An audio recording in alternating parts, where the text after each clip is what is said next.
अस्सलाम वालेकुम दोस्तों आज की इस वीडियो में हम लोग पढ़ेंगे बेसिक जियोमेट्री। तो यहाँ पर सबसे पहले हम लोग समझ लेते हैं कि what is the term of geometry means. तो सबसे पहले हम यहाँ पर जान लेंगे जियोमेट्री का क्या मतलब है। दोस्तों ये हमारे पास है जी ओ और ये है मेट्री।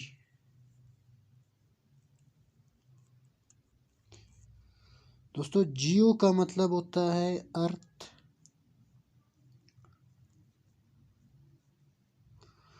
मेट्री का मतलब होता है मेजरमेंट।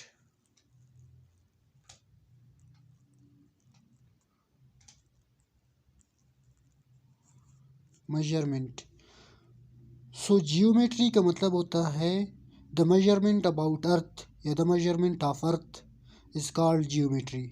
अभी यहाँ पर मेजरमेंट ऑफ अर्थ का क्या मतलब है कि ज़मीन के अंदर या ज़मीन के ऊपर हमें ऐसी चीज़ें मिलेंगी जो ट्रायंगल की शेप में हो सकते हैं, जो रेक्टेंगल की शेप में भी हो सकते हैं, जो कि स्क्वायर की शेप में भी हो सकते हैं, जो कि हमारे पास कुछ ऐसे शेप्स हो जाएंगे जो कि रैंडम शेप है, इर्रेगुलर शेप्स भी है।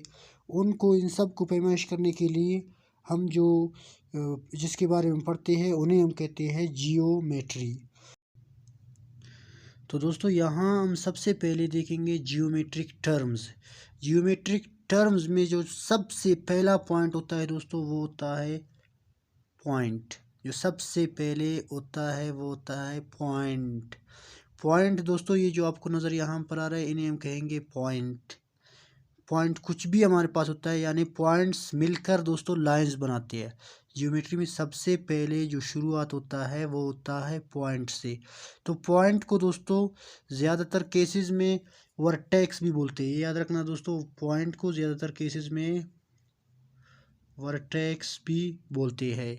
तो ये वर्टेक्स है, पॉइंट है, ये याद रखना। दूसरी बात डॉट, डॉट भी इसको कहते हैं।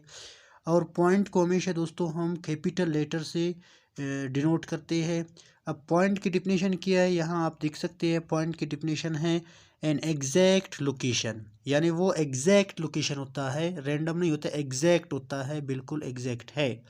इसके बाद दोस्तों हमारे पास है लाइन। लाइन हमारे पास दोस्तों क्या है, लाइन हमारे पास दोस्तों इसका पहले सबसे पहले हम यहाँ पर आप देख रहे हैं इसका डायग्राम है, ये लाइन है। सबसे पहले हम इसका डिफिनेशन देखते हैं। लाइन अगर मैं सिंपल वर्ड्सों में कहूँ कि लाइन वो होता है जो दोनों पॉइंट से, यानी जो दोनों यानी स्टार्टिंग और एंडिंग पॉइंट से ख़त्म ही नहीं होता है, शुरू होता है। यानी स्टार्टिंग पॉइंट भी उसका चलता कंटिन्यूसली चलता जाता है और एंडिंग पॉइंट भी उसका कंटिन्यूसली चलता जाता है, वो एंड नहीं होता है, ख़त्म नहीं होता है। हम उसको कंसीडर कर लेते हैं, इसलिए हम वहाँ पर एक डॉट लगाते हैं या हम वहाँ पर हम पॉइंट ले लेते हैं, हम उसको कंसीडर कर लेते हैं, फिर यहाँ तक हम इसकी पैमाइश करते हैं। लेकिन असल में लाइन का मतलब होता है कि जो दोनों वो लाइन जो दोनों तरफ से ख़त्म ना हो, उस टाइम हम उन्हें कहेंगे लाइन। जैसे कि आपको यहाँ पर नज़र आ रहा है। थोड़ा हम अगर इसकी डिफिनीशन को देखें, यहाँ पर कह रहे हैं कि a straight path going in opposite direction with no end points। इसके कोई एंड पॉइंट्स नहीं होते हैं। दोस्तों यहाँ अगर हम इसको मज़ीद देख ले, जैसे कि फ़र्ज़ करो हमारे पास ये एक लाइन है, इस एरो का मतलब यहाँ पर होता है कि ये दोनों तरफ से कंटिन्यूसली बढ़ता जाता है, ख़त्म ही नहीं होता है। हम क्या करते हैं अपने आप को समझाने के लिए यहाँ पर एक यहाँ पर और एक यहाँ पर पॉइंट ले लेते हैं। फ़र्ज़ करो इस पॉइंट को हम ए का नाम देते हैं और इस पॉइंट को हम बी का नाम देते हैं। फिर हम कहेंगे कि हम यहाँ से लेकर यहाँ तक इसकी पैमाइश कर पाएंगे।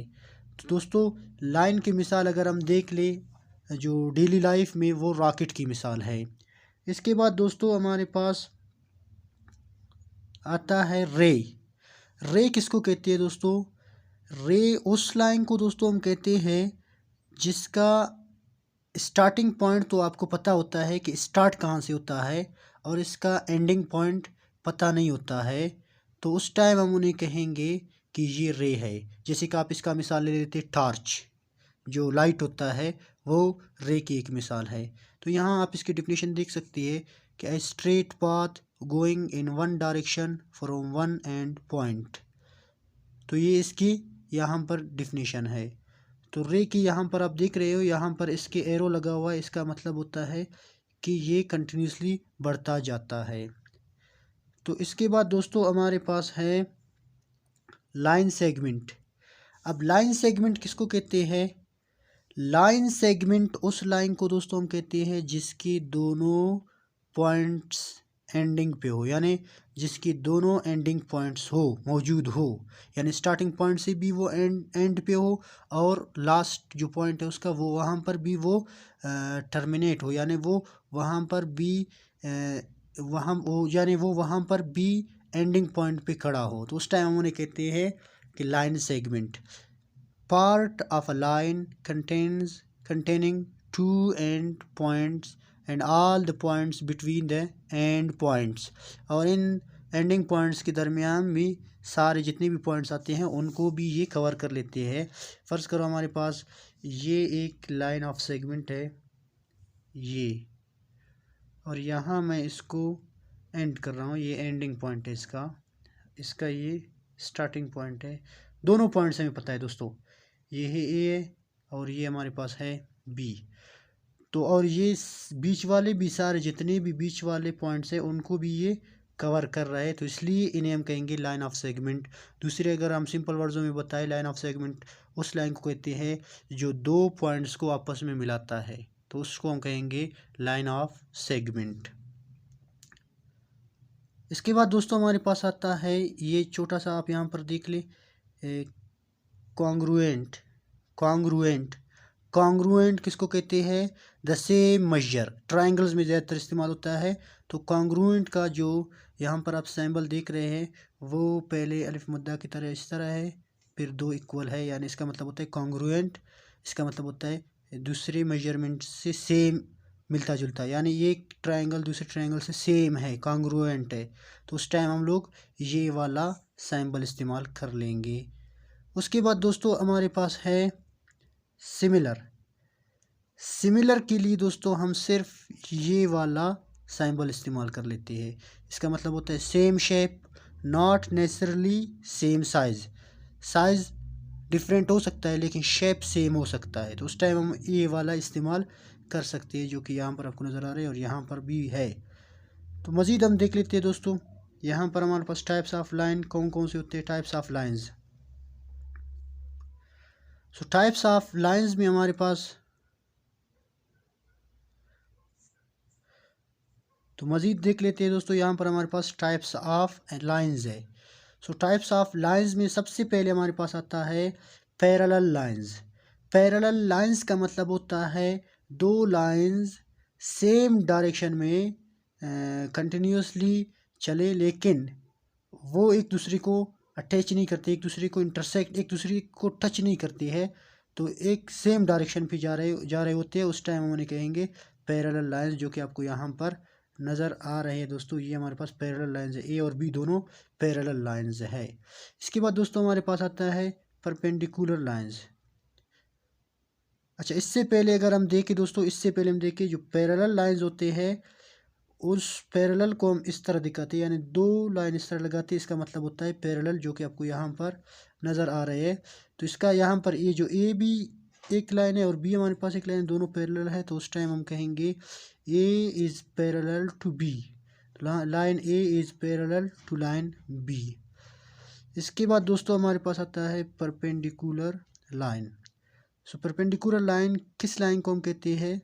परपेंडिकुलर लाइन दोस्तों lines that intersect to form right angles. वो लाइन जो इंटरसेक्ट करे और राइट एंगल्स बनाए, उस टाइम हम उस फिर लाइन को कहेंगे परपेंडिकुलर लाइन, जो कि आपको नज़र आ रहा है। ये जो लाइंस है दोनों, एक ये लाइन और ये एक लाइन, ये दोनों यहाँ पर राइट एंगल्स बना रहे हैं, तो इस टाइम हम इन्हें कहेंगे कि ये परपेंडिकुलर लाइंस है। और परपेंडिकुलर को दोस्तों जियोमेट्रिकली टर्म में हम लोग दिखाते हैं उल्टी टी से, इस तरह उल्टी टी से हम लगाते हैं, इसका मतलब होता है परपेंडिकुलर। तो यहाँ ये जो ए है और ये जो बी है, ये दोनों एक दूसरे से परपेंडिकुलर है, क्योंकि ये 90 एंगल बना रहे हैं, हर तरफ से, चारों तरफ से 90 एंगल बना रहे हैं। तो आप यहाँ पर कह सकते हैं कि ये हमारे पास A is perpendicular to B, यानी line A is perpendicular to line B. इसके बाद दोस्तों हमारे पास है इंटरसेक्टिंग लाइंस। इंटरसेक्टिंग लाइंस दोस्तों हम किसको कहेंगे?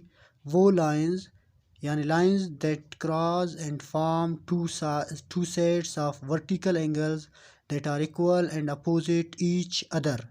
तो इसको हम यहाँ पर देख लेते हैं एक अलग पेज में। ये दोस्तों फ़र्ज़ करो हमारे पास ये एक लाइन है और ये हमारे पास दूसरा लाइन है।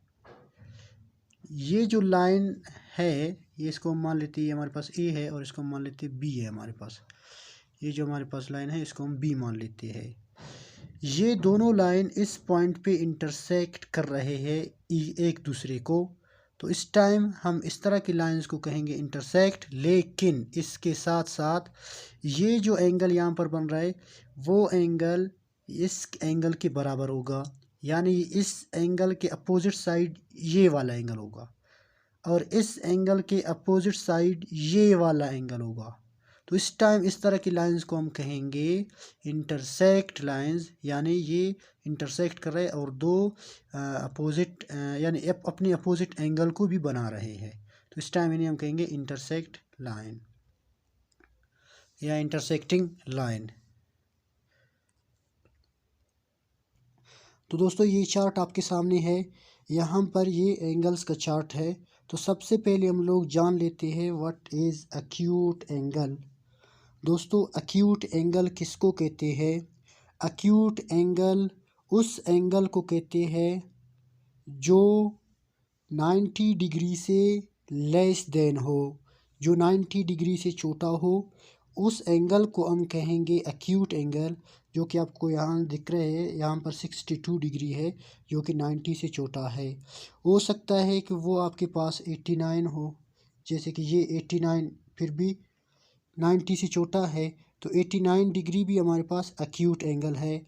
जो कि 0 से ग्रेटर होते हैं, यानी 1 से स्टार्ट होते हैं, 90 से लेस देन तक चले जाते हैं, उन एंगल्स को हम कहेंगे एक्यूट एंगल। इसके बाद दोस्तों हमारे पास है राइट एंगल। राइट एंगल किसको कहते हैं दोस्तों? राइट एंगल उस एंगल को कहते हैं जो 90 डिग्री का एंगल बनाता है, यानी जो 90 डिग्री के बराबर होता है, उस एंगल को हम कहते हैं राइट एंगल। तो यहाँ आप कुछ यहाँ पर आप देख सकते हैं, अगर कुछ एंगल्स बिल्कुल यहाँ पर परपेंडिकुलरी यानी वर्टिकली और दूसरा ओरिजेंटली यहाँ पर दो लाइन अगर इंटरसेक्ट करे तो यहाँ एक लाइन यहाँ पर एक एंगल बनता है 90 डिग्री का। तो ये हमारे पास 90 डिग्री है। इस तरह भी बन सकता है दोस्तों, जैसे कि ये हमारे पास फ़र्ज़ करो जैसे कि ये यहाँ पर भी हमारे पास क्या है 90 डिग्री। तो बात कहने का मतलब है वो एंगल जो 90 डिग्री के बराबर हो उसे हम कहते हैं राइट एंगल। और राइट एंगल के यूजेजेस ज़्यादा है जियोमेट्री में, तो ये अक्सर सीएसएस में भी इसी के हिसाब से क्वेश्चंस आते हैं। जो कि हमारे पास फिर राइट ट्रायंगल होता है जो कि पाइथागोरस थ्योरम उसमें इस्तेमाल होता है, तो उसमें भी हम लोग ये देख लेंगे। वहाँ पर तो ट्रायंगल है, यहाँ पर हम लोग एंगल की बात करते हैं। तो राइट का मतलब है वो एंगल्स जो 90 डिग्री के बराबर हो उसे हम राइट एंगल कहते हैं। तो दोस्तों इसके बाद हमारे पास है ऑब्ट्यूज़ एंगल। अब ऑब्ट्यूज़ एंगल क्या है, कौन सा एंगल है? तो ऑब्ट्यूज़ एंगल उस एंगल को हम कहते हैं जो 90 डिग्री से ग्रेटर हो, 180 डिग्री से लेस हो, फिर उस एंगल को हम कहेंगे ऑब्ट्यूज़ एंगल। तो चलिए यहाँ पर हम थोड़ा इसके बारे में और मज़ीद देख लेते हैं।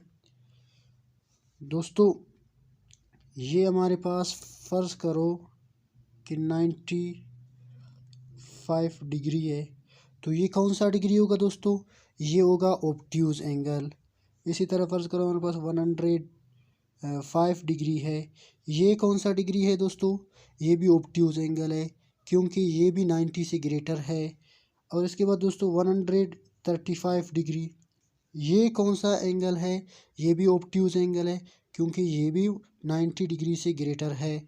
इसी तरह दोस्तों कंटिन्यूसली चलते जाओ कि 175 डिग्री, ये भी ऑब्ट्यूज एंगल है जो कि 90 से ग्रेटर है और 180 से छोटा है। इसी तरह मज़ीद अगर हम देखें जैसे कि 179, ये भी हमारे पास दोस्तों ऑब्ट्यूज एंगल में आते हैं। तो ये सारे हमारे पास दोस्तों एंगल्स ऑब्ट्यूज एंगल है क्योंकि ये सारे 90 डिग्री से ग्रेटर है और 180 डिग्री से लेस है, तो इसलिए इन्हें हम कहते हैं ऑब्ट्यूज एंगल। इसके बाद दोस्तों हमारे पास आते हैं स्ट्रेट एंगल। इसके बाद हमारे पास है straight angle. So straight angle किसको कहते हैं? स्ट्रेट एंगल उस एंगल को कहते हैं जो बिल्कुल सीधे एक लाइन पर बने। जैसे कि आप यहाँ पर देख रहे हैं, ये हमारे पास स्ट्रेट एंगल है, तो इसे हम कहेंगे कि स्ट्रेट एंगल। चलिए इसके बारे में थोड़ा हम मज़ीद देख लेते हैं। दोस्तों ये हमारे पास एक स्ट्रेट लाइन है, यहाँ जो डिग्री बनता है इसे हम लोग कहते हैं 180 डिग्री। सो 180 डिग्री को हम लोग कहते हैं स्ट्रेट एंगल। सो इसके बाद हमारे पास दोस्तों आता है रिफ्लेक्स एंगल। इसके बाद हमारे पास आता है रिफ्लेक्स एंगल। सो रिफ्लेक्स एंगल किस एंगल को हम लोग कहते हैं? रिफ्लेक्स एंगल दोस्तों हम कहते हैं उस एंगल को जो 180 से ग्रेटर हो और ये कंटिन्यूसली चलता जाए 360 डिग्री से लेस हो, तो उस टाइम इसे हम लोग कहेंगे रिफ्लेक्स एंगल। सो हमारे पास ये जो आपको नज़र आ रहा है, फर्स्ट कर मैं मिसाल ले रहा हूँ इधर 185 जो कि 80 से बड़ा है तो रिफ्लेक्स एंगल होगा। 193 जो कि 180 से ग्रेटर है तो ये भी रिफ्लेक्स एंगल होगा। इसी तरह दोस्तों 220 ये भी हमारे पास दोस्तों बड़ा नंबर है, 180 से बड़ा एंगल है, तो इसलिए ये भी हमारे पास रिफ्लेक्स एंगल होगा। और ये इसी तरह कंटिन्यूसली चलते चलते चलते दोस्तों 360 डिग्री से जो छोटा हो, 360 डिग्री से क्या होनी चाहिए? ये सारे 360 डिग्री से छोटा होनी चाहिए, फिर उस टाइम हम इन्हें कहेंगे रिफ्लेक्स एंगल। इसके बाद दोस्तों हमारे पास आता है कंप्लीट एंगल। इसके बाद दोस्तों हमारे पास आता है कंप्लीट एंगल। तो कंप्लीट एंगल उस एंगल को कहते हैं जो 360 के बराबर हो, यानी एंगल्स हमारे पास स्टार्ट होते हैं 0 डिग्री से और ये कंटिन्यूसली चलते चलते एक्यूट के बाद फिर राइट के बाद ऑब्ट्यूज के बाद स्ट्रेट एंगल, उसके बाद रिफ्लेक्स एंगल, उसके बाद कंप्लीट चलते हैं 360 डिग्री पे, तो उस टाइम हम उन्हें कहते हैं कंप्लीट एंगल, जो कि आपको यहाँ पर नज़र आ रहा है। दोस्तों यहाँ पर हम एक सर्कल ले लेते हैं, ये हमारे पास एक सर्कल है, तो यहाँ से हम एक लाइन ड्रा करते हैं और यहाँ से भी हम एक लाइन ड्रा करते हैं। यहाँ जो एंगल होगा एक सर्कल के अंदर 360 डिग्रीज़ होते हैं। याद रखना दोस्तों, इस सर्कल के अंदर कितने डिग्रीज होंगे? 360 डिग्री होंगे। तो सबसे पहले जो यहाँ आते हैं वो है ज़ीरो एंगल, यानी 0 डिग्री से स्टार्ट होता है और 0 डिग्री से स्टार्ट होकर ये कहाँ तक 0 डिग्री के बराबर जो हो उन्हें हम कहते हैं ज़ीरो एंगल। फिर 0 डिग्री के बाद 1 एंगल से जो स्टार्ट हो जाए 90 से छोटे पे, 90 डिग्री से छोटे पे, तो उस टाइम हम उन्हें कहेंगे एक्यूट एंगल। जब 90 पे पहुंच जाता है तो उस टाइम हम उन्हें कहेंगे राइट एंगल। 90 से जब चलता है 180 से छोटा होता है उस टाइम उसे हम कहेंगे ऑब्ट्यूज एंगल। जब 90 के यहाँ पर 180 के बराबर आता है तो उस टाइम उसे हम कहेंगे स्ट्रेट एंगल। जब स्ट्रेट एंगल के बाद फिर शुरू होता है और ये कंटिन्यूसली मुसलसल मुसलसल चलता है 360 से छोटे तक, तो उस टाइम इन्हें हम कहेंगे रिफ्लेक्स एंगल। जब यहाँ पहुँचता है तो अपना एक कंप्लीट जर्नी ये सफ़र करता है, अपना कंप्लीट जर्नी यहाँ पर पूरा करता है, तो उस टाइम इन्हें हम कहेंगे कि कंप्लीट एंगल यहाँ पर 360 डिग्री बन जाते हैं। तो आई होप आप लोगों को एंगल्स के बारे में आइडिया हो गए होंगे। अब इसके बाद हम लोग चलते हैं ट्रायंगल्स के बारे में, हम देखते हैं ट्रायंगल्स क्या है। तो दोस्तों अब हम बात करते हैं ट्रायंगल्स के बारे में। ट्रायंगल्स भी यहाँ पर हमारे पास बहुत ही इम्पोर्टेंट टॉपिक है। तो सबसे पहले हम ट्रायंगल की बात करते हैं। ट्रायंगल किसको कहते हैं? तो दोस्तों ट्रायंगल उस फिगर को कहते हैं जिसके तीन साइड हो, जिसके तीन साइड हो उसे हम लोग कहेंगे ट्रायंगल, और वो तीनों साइड्स क्लोज होनी चाहिए, फिर उस टाइम उन्हें कहेंगे ट्रायंगल। अब हम बात करते हैं ट्रायंगल्स की टाइप्स की। तो मज़ीद यहाँ पर हम दोस्तों यही बात कहेंगे कि ट्रायंगल्स जो टाइप्स में डिवाइड होते हैं वो एंगल के हिसाब से भी होते हैं और वो साइड्स के हिसाब से भी होते हैं। तो अब सबसे पहले हम यहाँ पर देखते हैं एंगल के हिसाब से ट्रायंगल्स के टाइप्स को। तो एंगल के हिसाब से सबसे पहले हमारे पास जो ट्रायंगल के टाइप आता है उन्हें हम कहते हैं एक्यूट ट्रायंगल। एक्यूट ट्रायंगल कौन से ट्रायंगल को कहते हैं? ये दोस्तों उस ट्रायंगल को कहते हैं जिसमें all three angles are acute. हमने इससे पहले एंगल्स के बारे में पढ़ा है, एक्यूट किसको कहते हैं? जो 90 से लेस देन हो।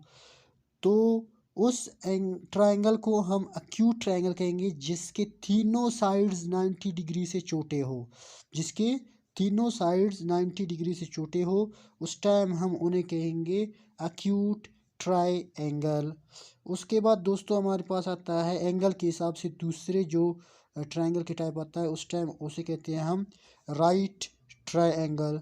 तो राइट ट्रायंगल किस ट्रायंगल को हम कहते हैं? उस ट्रायंगल को कहते हैं जिसमें एक 90 डिग्री पाए जाए। One of the angle is a right angle 90 degree, यानी राइट एंगल हमने इससे पहले पढ़ा है, यानी वो ट्रायंगल जिसमें 90 डिग्री बन जाए उन्हें हम उस टाइम कहेंगे फिर राइट ट्रायंगल। तो दोस्तों इसके बाद हमारे पास तीसरे नंबर पे जो ट्रायंगल के टाइप आते हैं उन्हें हम कहते हैं ऑब्ट्यूज ट्रायंगल। तो ऑब्ट्यूज ट्रायंगल किस ट्रायंगल को हम दोस्तों कहते हैं? उस ट्रायंगल को हम ऑब्ट्यूज ट्रायंगल कहेंगे दोस्तों जिसमें एक एंगल 90 से बड़ा होनी चाहिए। जैसे कि यहाँ पर आपको नज़र आ, ये एंगल 90 डिग्री से बड़े हैं, इसलिए इस ट्रायंगल को हम कहते हैं ऑब्ट्यूज ट्रायंगल। तो यहाँ से ये बात कन्फर्म हुआ कि ऑब्ट्यूज ट्रायंगल उस ट्रायंगल को हम कहेंगे जो 90 डिग्री से बड़े हो और 180 डिग्री से छोटे हो, उस टाइम उस ट्रायंगल को हम कहेंगे ऑब्ट्यूज ट्रायंगल। तो ये तो दोस्तों ट्रायंगल की टाइप्स हो गए एंगल की बेस। तो दोस्तों साइड की बेस पे ट्रायंगल की भी तीन टाइप्स हैं। सबसे पहले इसमें आते हैं हमारे पास इक्विलेटरल ट्रायंगल। सो इक्विलेटरल ट्रायंगल उस ट्रायंगल को हम कहते हैं दोस्तों जिनके तीनों साइड्स बराबर आनी चाहिए।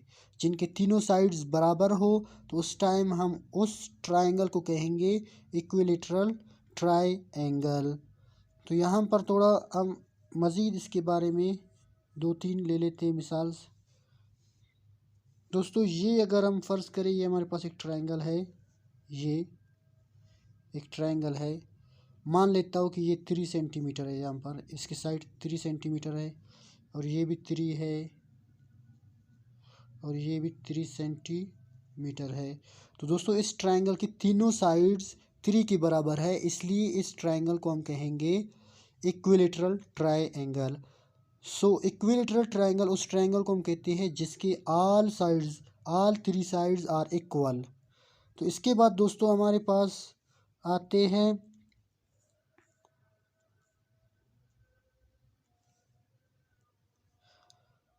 Iso scalene triangle. इसके बाद जो हमारे पास ट्रायंगल की दूसरे टाइप है साइड्स की बेस पे, तो वो है हमारे पास iso scalene triangle.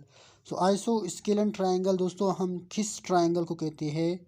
Iso scalene triangle हम उस ट्रायंगल को कहते हैं दोस्तों जिसकी दो साइड्स बराबर हो, उस टाइम हम उस ट्रायंगल को कहेंगे आइसोस्केल ट्रायंगल या आइसोस्केलन ट्रायंगल, उस टाइम इसको कहते हैं। थोड़ा इसके बारे में हम यहाँ पर देख लेते हैं दोस्तों। फ़र्ज़ करो हमारे पास ये एक ट्रायंगल है, ये एक ट्रायंगल है, मान लेता हूँ ये 4 के बराबर है और ये भी 4 सेंटीमीटर के बराबर है और ये बराबर है 3 के। तो यहाँ पर दोस्तों आपको नज़र आ रहा है ये वाला साइड, ये वाला साइड इस साइड के बराबर है। तो उस टाइम हम कहेंगे इस ट्रायंगल को कि ये ट्रायंगल आइसोस्केलन ट्रायंगल है। इसके बाद दोस्तों हमारे पास ट्रायंगल की तीसरे जो आते हैं टाइप एरिया के हिसाब से यानी साइड के हिसाब से, वो आता है स्केलन ट्रायंगल। सो स्केलन ट्रायंगल कौन से ट्रायंगल को हम कहते हैं दोस्तों? स्केलन ट्रायंगल हम दोस्तों उस ट्रायंगल को कहते हैं जिसके ऑल 3 साइड्स आर डिफरेंट, जिसके तीनों साइड्स डिफरेंट हो, उस टाइम हम उस ट्रायंगल को कहेंगे स्केलन ट्रायंगल। चलिए एक एग्जांपल यहाँ पर आपको नज़र आ रहा है इस डायग्राम में। हम यहाँ पर एक एग्जांपल ले लेते हैं इसके। फ़र्ज़ करो मैंने यहाँ पर एक ट्रायंगल ले लिया दोस्तों, मान लेता हूँ ये 2 के बराबर है और ये 3 के बराबर है और ये 5 के बराबर है।